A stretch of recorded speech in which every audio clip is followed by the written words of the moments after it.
Hello everyone, welcome back. We're going to do the must-have guns for the Apocalypse 2022. I did this video earlier. I want to do a shorter version because I think the other version might have been a little bit too long. So um, the, the two tables here, these are the guns that are on the list. Those are the guns that have fallen off the list, all right? And we're going to briefly talk about why they fell off the list.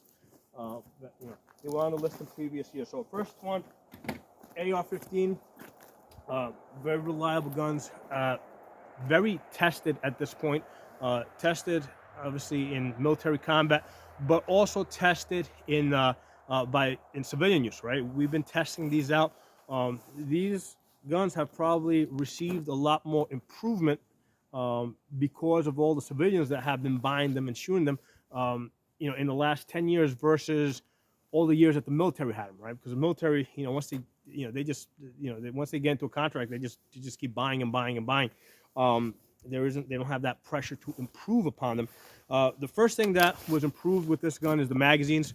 The anti-tilt followers made these guns really reliable. Okay, prior to getting the anti-tilt followers, these guns were a lot less reliable. Also, the skeletonized rails have made these guns very light, right? Very easy for women to shoot this gun, hold it up.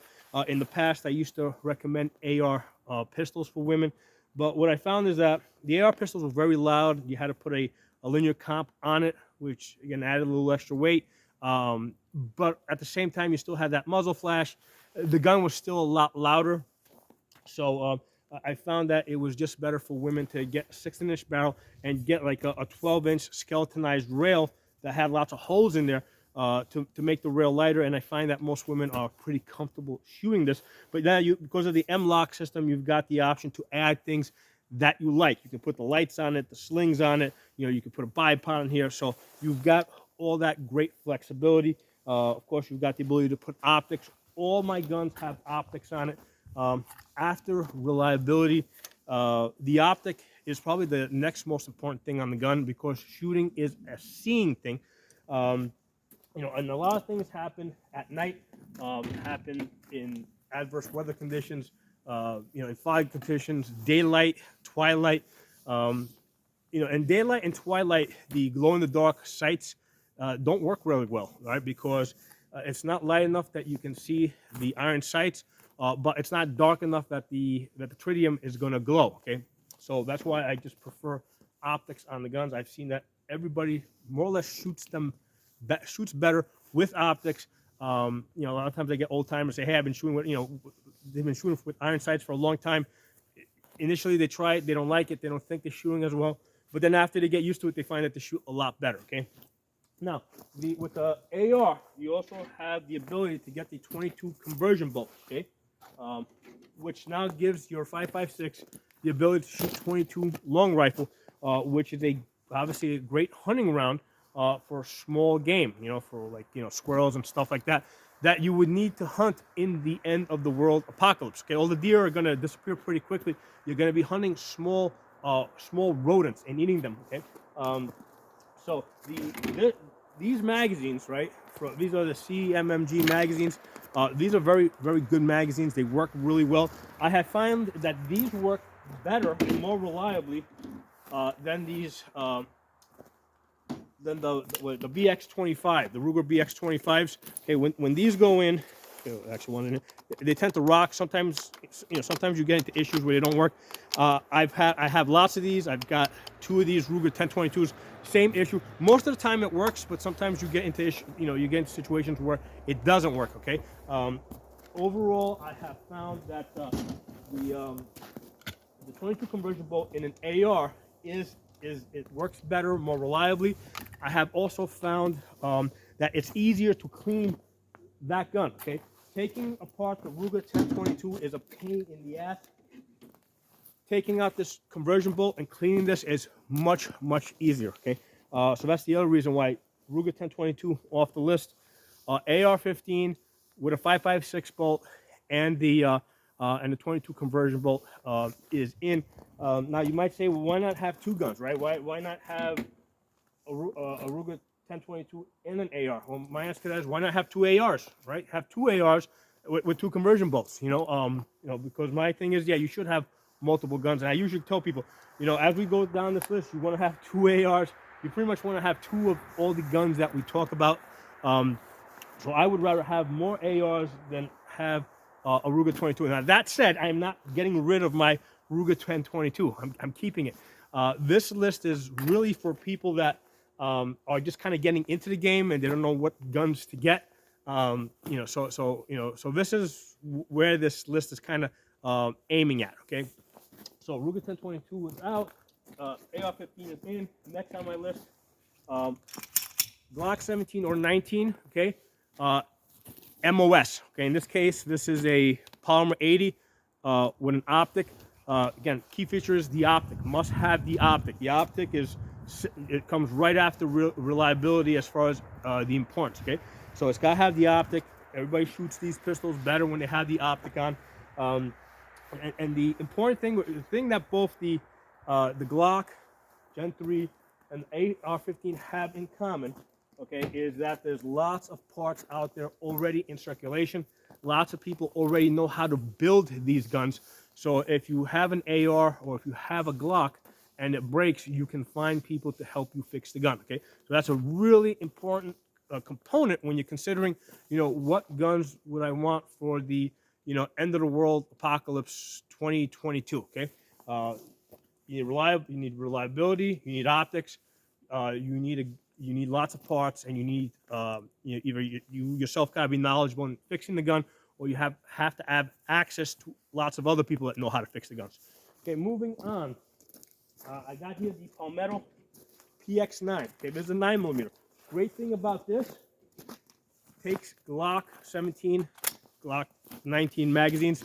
That's a really important component. The other thing is that lots of parts that go in here also go into the AR-15. So this takes the same trigger group as the AR-15. Obviously, a lot of the furniture, like the stock, that's all, you know, flip up sights, the optic, all that's the same. It's got an M-lock rail, so pretty much anything that would go on an AR will go on this. Here I have the one with the this is a 10-inch barrel. It kind of makes, you know, like I said, with the AR, I prefer one that has the 16-inch barrel. If you want to have a slightly shorter one, right? I actually think it's a better idea just to get a 9mm because with the 5.56, as you go to a shorter and shorter barrel, you lose a lot of energy, right? As you go shorter and shorter. With this, I mean, you know, you can go all the way down to 4 inches, right? And it's, you know, 9mm is designed to work inside of 4 inches. So if you want to have a shorter one, like I got this 10-inch here, it kind of makes sense to me for it to be a 9mm. Other benefits of the 9mm, you can shoot steel up close, right? So it's great for training. You can't do that with a 5.56. You're going to get chunks of that steel plate out there back in your face. So, you know, I think, you know, I think it's a great training gun. It also has a hunting capability in terms of, I mentioned this in another video, end of the world apocalypse. You got bodies, corpses rotting all over the place. You're going to have lots of dogs eating them and breeding really fast, okay? So you're not going to be hunting deer. The deer are going to disappear really quickly, all right? Deer go deep into the woods, you know, and they eat stuff that's in the woods, right? They're not going to be, you know, they're not going to, the ones that are around the houses, they're going to disappear, okay? The dogs, on the other hand, you know, they're carnivores, right? They need to go to places where they got, you know, they're not only the carnivores, but the scavengers, right? They like, you know, they go after, roadkill, basically. So the dogs, the coyotes, these are the type of animals that you're going to be hunting. The 9mm is a good cartridge for that, okay? So it also has that hunting capability. Moving on, you got to have a shotgun, okay? Now, initially when I first made this list, it was, I had a pump on this list. As soon as I started shooting the Sega 12, and I gained confidence in that, pump came off, Sega 12 went on. When the Lynx 12 came out, Lynx 12 took its place. You gotta have a shotgun because the shotgun, you know, gives you the ability to shoot lots of different ammunition. You can use bird shot to shoot birds, you know, to catch birds that are flying. You can catch rabbits that are running. So because you got that spread, so you got the ability to catch moving prey. Also, you can use buckshot in there, which now gives you the ability to hunt turkey. It also has a self-defense capability with buckshot. Okay, not that I would prefer to use the shotgun for self-defense. I'd rather use one of the other guns. But also you can put slugs in there. Now with the slugs, again, you can now go after larger game. You can hunt deer if you got any. But you can also hunt even larger animals that the 5.56 and the 9mm would not be suitable for. Like if you live in the area where you got like something like moose or something, you can put that Lynx 12 will take 3-inch shells.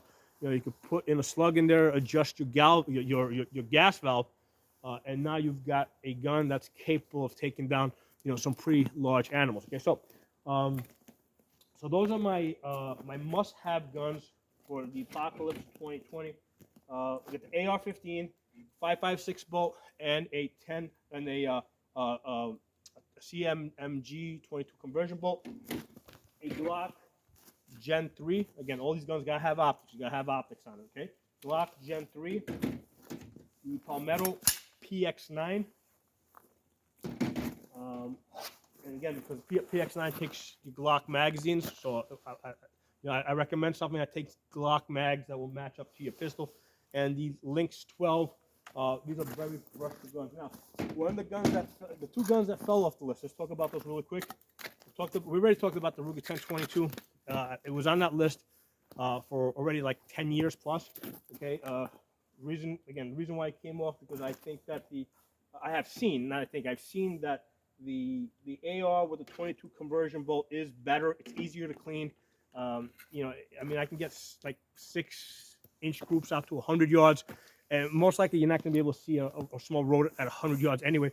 You're probably going to be shooting at about 30 yards, in which case the gun is plenty accurate for that. Okay? AK-47. Let's take a minute to talk about AK-47. Why this fell off the list. Now, I don't hate AK-47s. I love AK-47s. Okay. I would not sell this AK-47, okay? It's not for sale. In fact, I plan to buy more AK-47s. Problem is I cannot tell people that are just coming into this game to run out and get themselves an AK-47. A couple of reasons. First of all, it's not as easy to get them, as cheap to get them, right? When I bought this Romanian one here, I paid like $500 for it, okay? Now, you need a collapsible stock because your wife has to be able to shoot the gun, okay? So you gotta be able to shorten it up so you can bring it in a little bit. She can support the weight a little bit better. Okay, you've got to have a place to put your optic. I have found that the side mounts are not the best choice. They move. First of all, if you ever see an AK shooting in slow motion, the whole receiver flexes. Okay, so this part from here to here, this flexes a lot. So over a lot of rounds, that's not going to hold zero great. Okay, on top of the gas tube is a really great place to put it. The problem is that this is not standard. So to get a collapsible stock and rail that you can put optics on, you're going to spend another $200 on this gun. Okay. So again, that's part of the reason why I just can't tell people go out there and run out there and get yourself an AK-47. Palmetto's been cranking these out, but they still don't make them optic ready. And as soon as they start making them, I'll start recommending them. Okay. But right now, Palmetto does not make them optic ready. But the other thing to consider is the ammunition. Right now we can still get AK ammunition, and I also, basically Biden was trying to ban the imports of them. I don't know how successful he's been. He can go, they can crank down even tighter on that. I know Palmetto's been in the process of trying to import machinery to make AK ammo here domestically. But that's kind of up in the air. So again, another reason why I cannot just go out. I can't tell people, hey, you just got into this game, go buy an AK. I'm going to tell them, get your AR, get your Glock, get your Palmetto Px9, get your Lynx 12. That's what I'm going to recommend to people. Okay? What else was it? Oh, one other thing that's worth mentioning: the 9mm AR. Okay, sound-wise. Okay, and I've actually tested this out. Kind of tested this out. If you put a suppressor on an AR-15 that shoots 5.56, right? Obviously, you can't quiet the bullet because the bullet's still going supersonic when it leaves the barrel. But if you put a suppressor on an AR-15, it sounds like a 9mm. Okay. So what I'm saying here is that a 9mm AR, sound-wise, is kind of like an AR-15 with a 5.56 suppressed. Okay, so you've got that additional quiet benefit of the 9mm rifle. So hope you guys enjoyed this video. Drop some comments below. If you're not a member of the channel, subscribe. Hit the bell button so you get notifications. I'll talk to you guys soon.